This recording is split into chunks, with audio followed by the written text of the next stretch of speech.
this is one of my favorite things that I learned in permaculture, and why I just like, it's kind of how I see the world. There's these ethics and principles. The principles are the ethics in action. But then it's how it weaves into everything. And this is like my permaculture mindset was like, when I learned about real estate, I was like, oh my gosh, real estate's all of these things too. If you think of the definition, land of improvements, and it's tools, it's tech, it's culture, it's education, it's your well-being, it's being, now I've learned all this thing. It's like how we build wealth and how we pass legacy of wealth and intergenerational wealth. And it's our community, it's everything. And I love also like the spiral, because it's like ever evolving and it's all connected. So I like obsessed with this image. I think it does a really good job of tying together how encompassing permaculture can be. All right, so I also was talking to Faith about this as well. One of our things is striving for progress and not perfection. I think we live in a culture that really puts the emphasis on perfection and thinking that we need to be perfect on the outside in some way to achieve something. And so for me and everybody at Bona Fide, we're very much into like, you just take one baby step, like that's it. And we're going to celebrate that as a major win. If that's just coming in and learning how to use your old tea towels as your paper towels, like something you already have, that's a win. Like there's no such thing as perfection. I think it's a myth. And I think it stops a lot of us from actually taking a step in a new direction. Now, when it comes to cleaning anything, I think that the first thing is this idea also in permaculture, which is zone zero, which is ourself. And it's first starting with yourself and taking care of yourself, I think, is the first thing before you start trying to do everything clean in your home. Like, what are you doing to take care of yourself? What are you doing to clean your mind? What are you doing to be outside? What are you doing just to build some time into your day that's really just about cleaning? I don't know if the word cleaning is the right word, but like just nourishing yourself. Because if you're not able to do that at all, then the rest of it doesn't even make sense to even try, because you're just going to be stuck in that perfection trap of trying to do something externally to feel fulfilled when it really comes from the inside out. And I think that's just a really important thing to convey when it comes time to unraveling the layers of clean and doing something for the environment. It's like, first, just like, what are you doing for your personal environment? And also, we're in a pandemic, a 20-month pandemic. Like, I was thinking too, like, who would be coming on this? Like, it could be people that I don't know what people's home life. I mean, I do know because I see and I interact with the public that are going through moves a lot, and moving is like a crisis in itself, because most of the people like in the world like are very comfortable in their home, and once you rattle that up, people go kind of crazy. But then you throw a pandemic, you throw COVID, you throw school drama, like there's just so much going on right now that it's like even more important to take that time for yourself, whatever that looks like. And then why it's so important to start at home is that in a dream world, home is a safe place. It's where you host your friends, your family, you raise your kids, you have your family, which is just such a special place. And it can be, but sometimes I think I've seen, especially in New Hampshire, we have such older inventory and older housing stock, it can actually be a pretty toxic place. So I think it's really important to think about first yourself, and then start to look at your home and how can I make it a safe and an untoxic place. Like personally in my house, we have a mold issue, which is making me really sick. And I think a lot of people have mold. In New Hampshire, we have mold, we've got lead, we've got arsenic, we've got radon air, radon water. We also have formaldehyde in our products. There's all sorts of toxins that are just in our built environment that most, like if you start to peel back those things like migraines and fatigue and a lot of things that you might think are related to something else could very much be because you have mold in your basement. So I want to move over to cleaning products. I was going to make it a bit interactive to say, hey, what's in your bathroom, under your bathroom sink or under your kitchen sink? Because there's actually a plethora of problems under there from on multi levels. One, like we're being convinced that we need all these products to make our house clean, which is also like, I don't know if we really need that many things to make our house clean. Two, everything's being sold to us in a plastic bottle that ends up in the landfill in the ocean is not actually recyclable. So it's like this recurring use thing. So in a capitalistic society, like we're being told that we need to keep buying something to be able to maintain some type of standard of that perfection. And cleaning products, I think, are very much, I mean, it's a big money industry. So I think first, like kind of understanding what do you have in your home, and then analyzing what's in those products.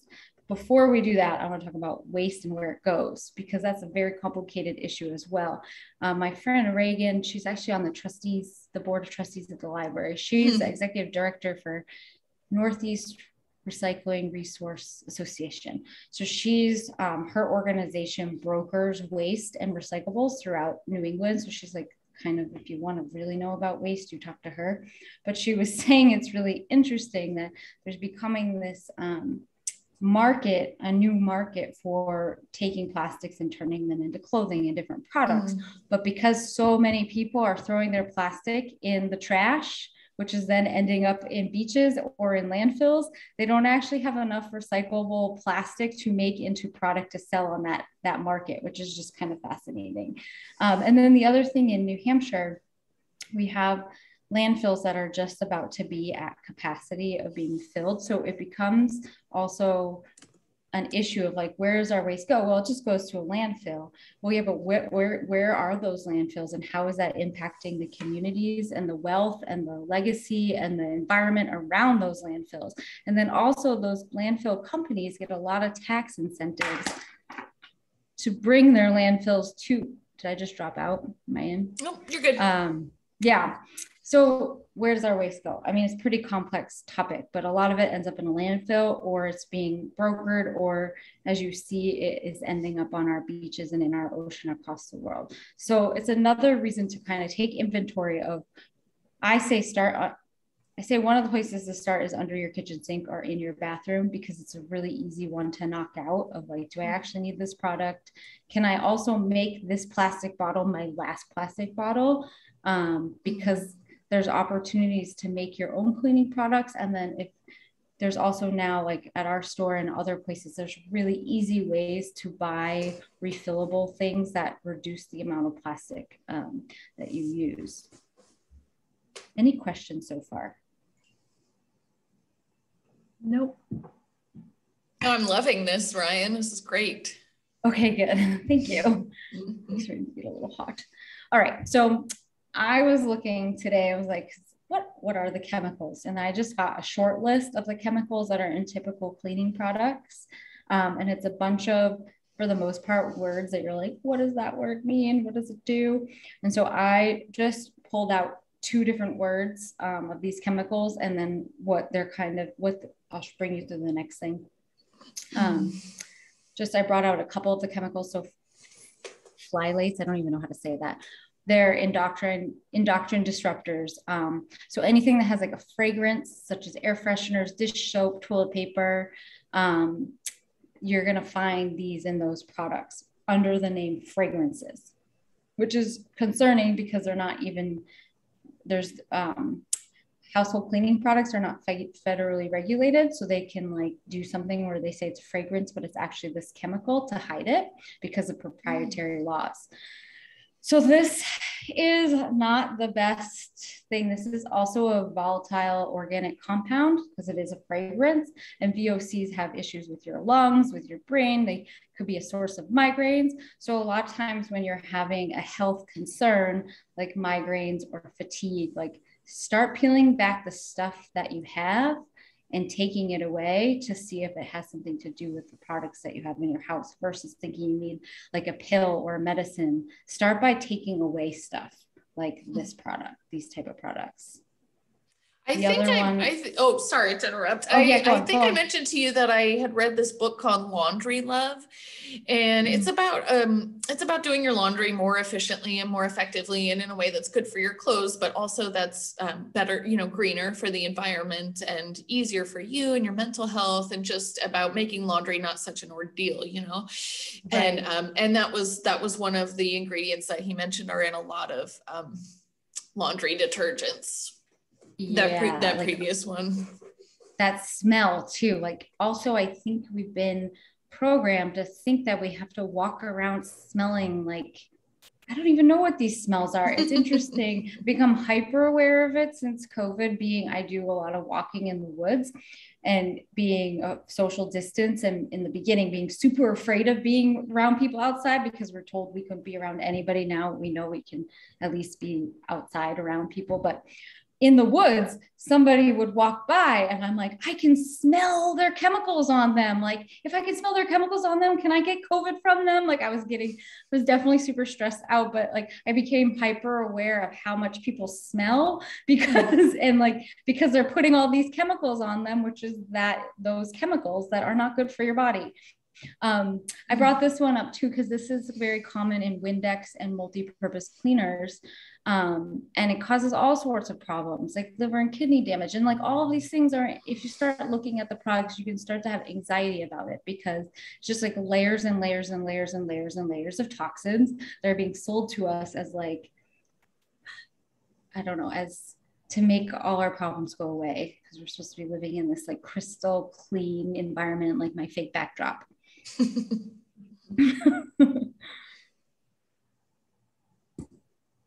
do I get the next one? All right. So when it comes down to really getting down to the basics, you like get rid of, I wouldn't say just dump it all in the garbage, but like start peeling back the layers. But when you start to investigate natural cleaning, you're like, wow, it's lemon juice, it's baking soda, it's white vinegar, like just pure ingredients that do all the same stuff. But because there's not a huge profit on it, it doesn't get $1 million ad campaign and creating a sensation of like you have to buy it. So it really gets super simple when you get down to it. And I actually brought a book that we have in the store. I'll show it later. Oh, sorry. Oh, is it green? No, that's so weird. Maybe if I put it, there we go. Naturally clean home. Yeah, there's 150 super simple recipes in here based off of a handful of ingredients. And I was like, I don't need to reinvent the wheel with this class. Like you could just Google so many recipes. I'm going to share one, but there's just so many recipes to just quickly, you can go very simple. Oh, I'll do this one first. Basic ingredients: Castile soap, you can get this in bulk, white vinegar, lemon essential oil, baking soda. Like those 4 things, that's going to clean a lot of stuff in your house. It's not fancy, it's not blue, and it's not super expensive, but it's very easy to start stripping down all those chemicals out of your house. And actually, when you do white wine vinegar, hot water, and some lemon essential oil to clean your floors, your house smells, I think, better than it does when you do the weird chemical stuff. But the other thing too, it's super important to just do one habit at a time. If you're gonna start moving in a direction of peeling back the toxins, I highly recommend just one thing at a time. So if it's, I'm gonna use up my last Windex and then I'm gonna convert to a solution that I'm going to make, or I'm gonna try out, at the store, we sell these little tabs that you drop in, and it's all non-toxic. It's from a company in Sweden, plastic free. You just add water, you're good to go if you want to go that route. Or you can find a vinegar solution recipe and it does just as well. And then also thinking too, when it comes to the things that you're using to clean, don't just start buying everything. There's a lot of stuff that you can do with stuff you already have, and then start to go one at a time if you do want to upgrade your stuff to this beautiful basket of wooden tools, which I had used a plastic scrubber that I had probably for like 5 years, and then finally got so dirty that just about 3 months ago, I switched over to one of these wooden ones with the scrubbers from the store. And I'm like, well, I like that it's not plastic, but it doesn't last as long. I had that other one for 5 years. So there's also a trade-off too, because sometimes the natural things just don't last nearly as long. So there's my ingredients. Here's a very simple ingredient, a recipe for floor cleaner. So hot water, 2 tablespoons of castile soap. You can get orange essential oil. You don't even need the orange if you don't want. I just use lemon. But if you also don't have lemon essential oil, you can use lemon juice. You just combine in a bucket and you mop as normal. I'm pretty sure that like a bottle of floor cleaner can cost like $15 if you buy like an expensive one, to maybe $7. I actually have no idea, because vinegar usually is like $1.69. One little bottle of lemon essential oil lasts an extremely long time. It's a lot more affordable to go to the basics. And then lastly, I'm kind of going a lot faster than I thought I would go. Oops. The other thing I wanted to bring up is this concept of like less is more, because, and then really when you start to uncover all the things that have toxins in them, you start to evaluate what, like one on a toxic level, what's coming into your house, but then also like, I don't know if you've watched any Maria Kondo or read any of her books, but like this idea of only bringing in things into your house that actually bring you joy. And it doesn't have to be super minimal, but it also just like that there's this programming that we're being put at us all the time to keep buying stuff. So really just being thoughtful about like what you're bringing into your home, because then with less stuff or stuff that actually brings you joy, it doesn't feel as overwhelming, like it's messy or you're trying to keep this world super clean. So I just wanted to bring up this concept, because when it comes time to like clean, it's more enjoyable process when you have stuff in your house that you really love and brings you joy than just like moving clutter around. And then I was opening it up for questions.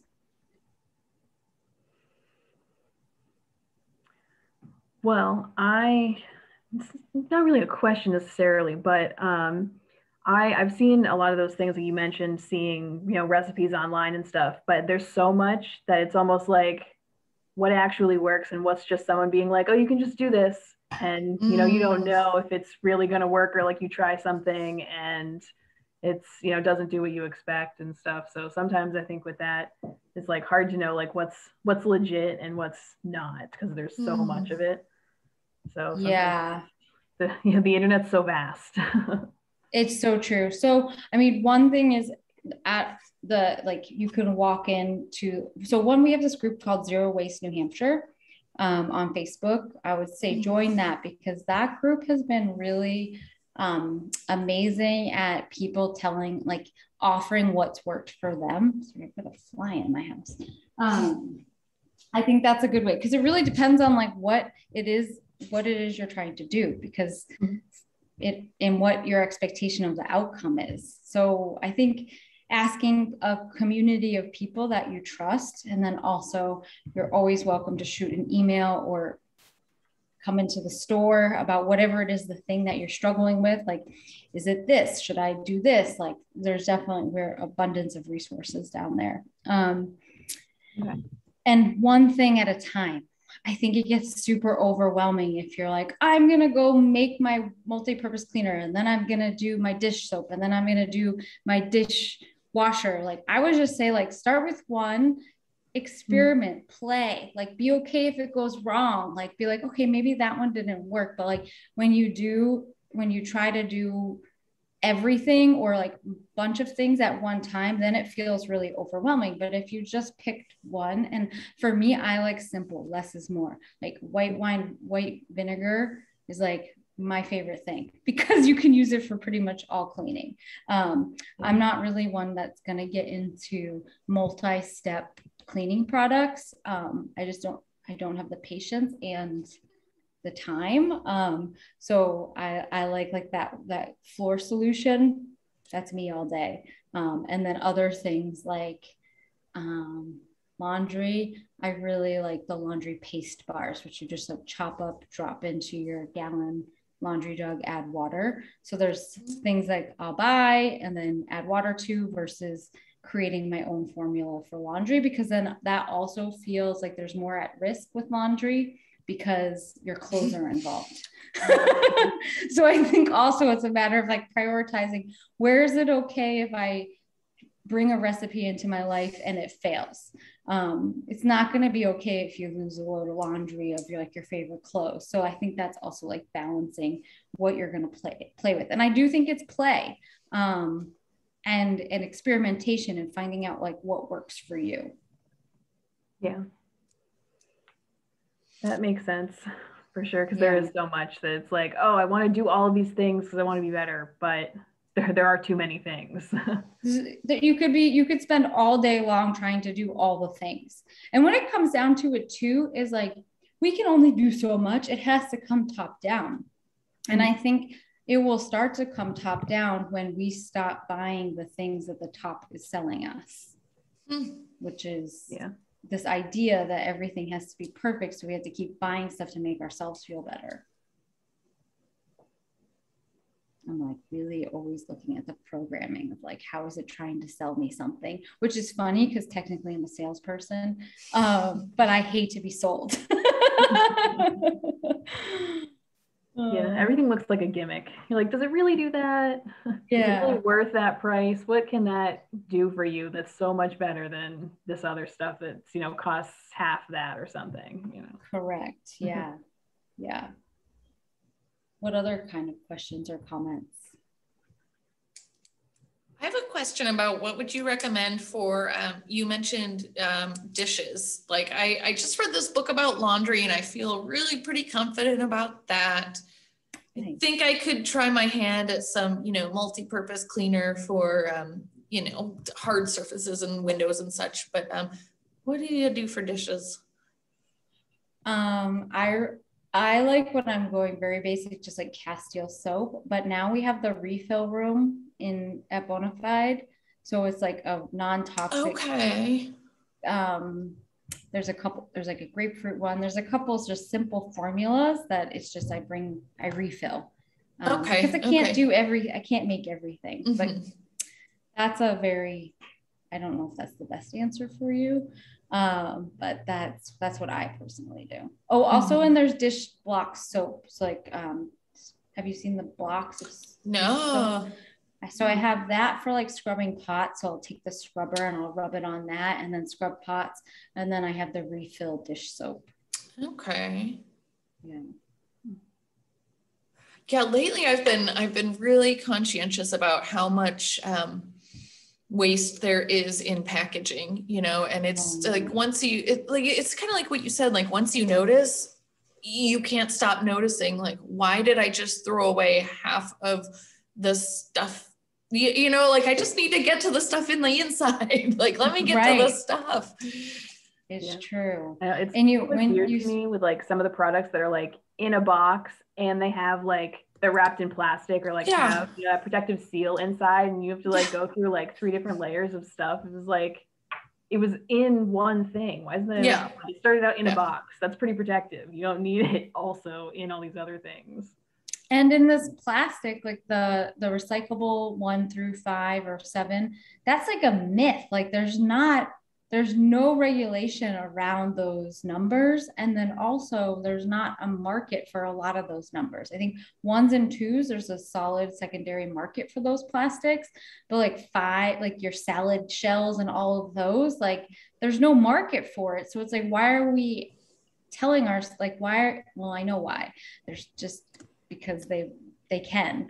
But like, it's like they've convince the consumer that you're doing something good. It's called like wishful cycling, where you're like, oh, I'm putting this plastic and I'm sorting it, but it's just going to the landfill because there's no market for it on the secondary market to make it into something else. So it's actually just trash, which is very frustrating.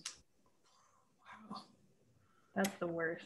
Like I hate seeing even just I do hope that like my recycling is getting used properly, and like I'm careful about what I put in there and stuff, but like I hate seeing when people like just can't be bothered. Like my own parents were like, when all this stuff with inter-country relations and things, we were having issues with recycling and their town just stopped. And I was like, no, you should still do that. I'll just sneak it to my house and like I'll get rid of it for you. And so I'm like, don't just stop, because that's terrible. And I like shamed them into still doing it. And like, I'll come get it. Do something about this, because I feel too much guilt about you just letting this go. No. I know it's hard. I also compost in my backyard. I like compost things. And when I go somewhere where there's no compost, I feel horrible. I'm like, I'm putting food in the trash. Like, what's going on here? Because that actually, so we make so much food waste. Just I eat a plant-based diet, so I have like a lot of vegetable scraps and stuff. And to think about how much would go into just a landfill if I wasn't putting it in my composter, like, oh, it gives me anxiety. The other thing too, I like to encourage people to do is like a trash audit. So for an entire week, collect all your trash and put it in a bag, and then afterwards open it all up and kind of analyze it and like have conversation with yourself, like, did I need this item? Like, is there another way that I can get whatever this thing that was wrapped in all this plastic, however it came? Is there another option that doesn't include all this packaging? And that's a really great way to start reducing your waste on that level. And again, it's like progress, not perfection. Like my husband and I have been going through like a huge family crisis with a family member, and there was about like 5 weeks ago, there was like a week where all we were eating were potato chips and french fries because we just had no energy to cook for ourselves. And so I had to like, and I am so against like meal ordering. I was so against it. And then somebody's like, why don't you just like get meal service? And then I was like, fine, I'll do it. And I did it for like 3 weeks. And I was like, this was like the best, like that self-care thing came first, because we weren't eating well. We weren't doing anything well. And then sometimes you just have to make a little bit, like you just have to make compromises with yourself. And that way I was like, I'd rather eat well during this very stressful time than be so judgy against myself about waste. And actually the service that we ended up using doesn't even make that much waste. It's like all recyclable, all cardboard. And I was like, why was I judging myself so much in the first place when this really has helped us over the last couple of months of a really stressful time? Yeah. And stuff like that too, you don't know until you've like looked into it. And I feel like we can be kind of cynical about stuff, like, you don't know what's really happening behind the scenes, so we like assume that there's something nefarious going on there, like it's going to be bad, so don't even go there.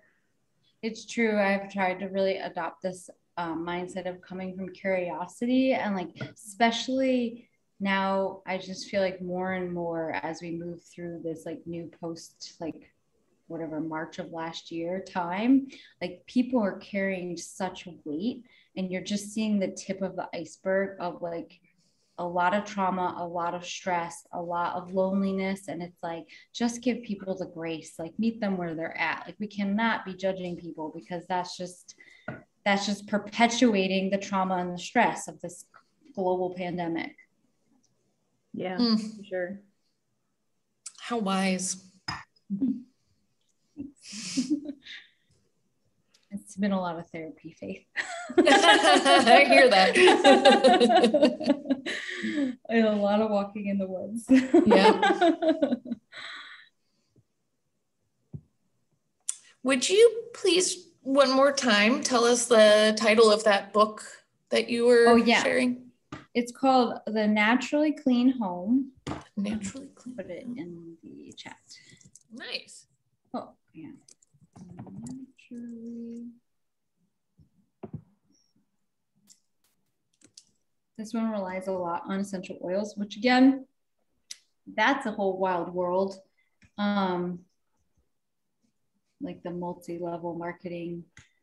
I'm not against it at all, but you can quickly go down the rabbit hole of essential oils. You don't necessarily need all the essential oils. Like I think when it comes to cleaning, some lemon, some citrus, like maybe some I mean, it really depends on like what your aim is with the cleaning product, but I don't think you need to go spend $5,000 on essential oils to like become a pure clean home. One of the women, we try to bring in a lot of local makers. We have an essential oils maker. She's a chemist. Hazelwood. I'm totally blanking. It's been a long day. Anyway, she's local and she blends her own oils. I default to her first, but I do like I like Thieves oil from Young Living, and there's a couple good ones, but that's another one. Just don't get suckered into buying like a ton of essential oils. You really just don't need that many. I'm going to pop a book in the chat too. I'm just obsessed with this book right now. I know I keep bringing it up, but it's by a man named Patrick Richardson, and it's with no K at the end, just Patrick with a C. And I guess he has a TV show too, like I think on the Learning Channel, and people call him the laundry evangelist. But what I really liked about that book was that he, besides giving you tips on how to do your laundry, he really talks a lot about kind of mentally reframing. Like you can go like, oh, I have to do the laundry, or you can say like, hey, number one, a lot of the world doesn't have clean water, so they don't have clean clothing. And number two, like I'm doing this and it is an act of love to do someone's laundry for them. It shows that you care enough to take your time and your energy and to do that for them.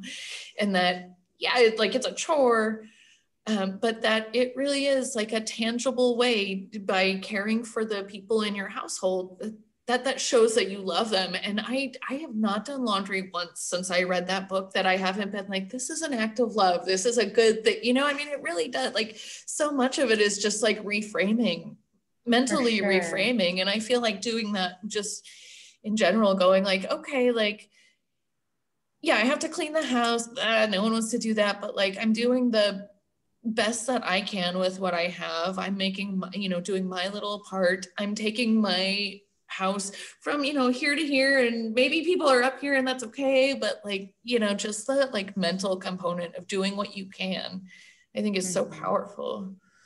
I get to do versus I have to do. Like I remember the other night I was like really annoyed about the dishwasher and how it was like full, and like I was going through that whole mindset of like, oh, I wish my husband was in here helping me, but he was like playing the guitar in the other room, and I was like so grumpy. And then I was like, Ryan, this is an opportunity to practice mindfulness. Like enjoy the fact that he's doing that in the other room, and like you get to do this. And then I like talked myself up, and then like he wandered in and started playing music for me, and then I was like, oh, like that wouldn't have happened if I was in here annoyingly putting away the dishes.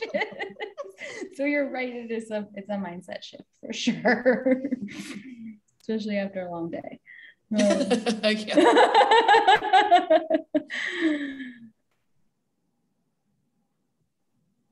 And I think too, I wear clothes over and over again. Like, I don't know about you, but I have like a chair in my bedroom next to the closet that I'm like, that one's not really ready to go back in the closet, and it's not really dirty. So I don't know.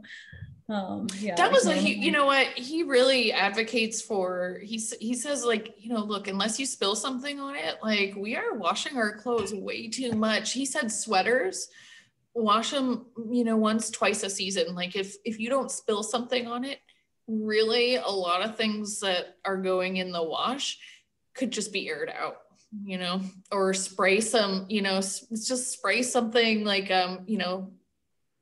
natural, and it's like yeah, maybe it's a little stinky. That doesn't mean it necessarily needs to be submerged and go through the dryer and take electricity. Right, exactly. I think also too, I learned when I was super chronically stressed, I had body odor way more, and then once I started to like learn how to regulate that, I don't smell nearly as much. And I think that's another thing, like we're not aware that like when we're stressed out, we're running the hormones of the smell. And if you can like start to like put tools and the self-care mechanisms in place, you actually like, you don't have that stress sweat in the same way. Wow. Yeah. I have a funny story about how I discovered that too, that it was like stress, but I don't need to go. There's TMI in the recording.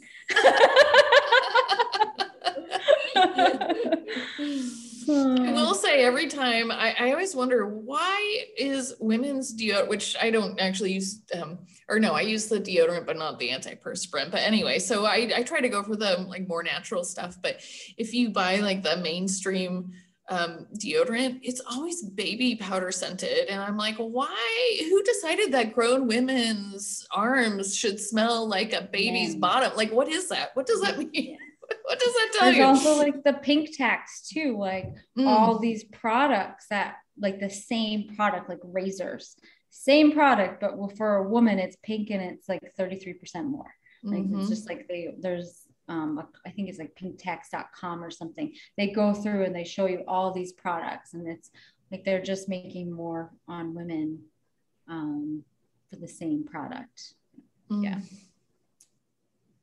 Yeah, I know. Why is our stuff always so complicated? Even like clothes is like, you have to convert it to something. You know, men's pants are like measurements. I remember when I learned that, like from my mother shopping for my father, and she was like, he needs this. And I was like, what do you mean? They don't just, you know, this like set size, like with women's are just like, this is what you have. And like, that makes so much more sense. And then like stores are different. Like you're like a 6, but then it's an 8. And then it's like, like, you're just like, what is the, what? Yeah. Yeah. 34 inches is 34 inches everywhere. Come on. Like, let's get with it. Yeah, for real. So good. Ryan, this has been a pleasure. Thank you so much. Thank you so much. This was wonderful. Does anyone have this brought you some value? Quite. I hope so too. It was very interesting. I was looking forward to it. So, do you have any more questions before we sign off? I don't want to end prematurely if you have anything else. I don't think so. I'm definitely gonna look for some of these books and do that stuff and try out some cleaning products one at a time, not be overwhelmed by it, just try something. Oh, you know, another thing that I found, and it feels like a lot at first, but we switched over to reusable, if they're not paper towels, they're called unpaper towels. And I don't know if you use paper towels, but I mean, we save paper towels for like when my sister's dog's over and he pukes, because obviously I'm not really like super stoked about, anyway. I save it for like gross stuff, but for just like cleaning our kitchen and everything, the unpaper towels are awesome. I just like use it. You wipe down the counter and then I throw it down in the basement to go in the laundry. They're just make really great rags, but you can make them yourself out of scrap clothing or, you know, rags, or you can buy a nice new set. It's really up to you, but just like swapping out some things like paper towels. And then tea towels, using a lot of dish towels instead of, I found that reduced a lot of waste. That's a great tip. Although to Stephanie's point, I found that when I do try, there are certain things like when I try to clean my mirrors and my windows with a rag, it always ends up streaky. And that's one thing I use paper towels for. Yeah. Because I just haven't found that fluff issue that you're left with, and it looks like you need that's true too. I'm sorry, my headset kind of died. I didn't hear what you said about what you just said. Oh, I was just saying that sometimes when I am cleaning certain things with paper or with rags, it leaves like a streaky look to it, and then that disappoints me. Oh, that's interesting. Maybe it's like like cotton, like just like, is it like straight cotton that you're using? Yeah, like old t-shirts and stuff. Yeah. Maybe the ones that were used, like the paper towels, are a little bit of a fleecy type of material that over time, as they get washed, gets more worn, and it doesn't do that. So maybe it also has to do with like the type of rag you're using. Nice.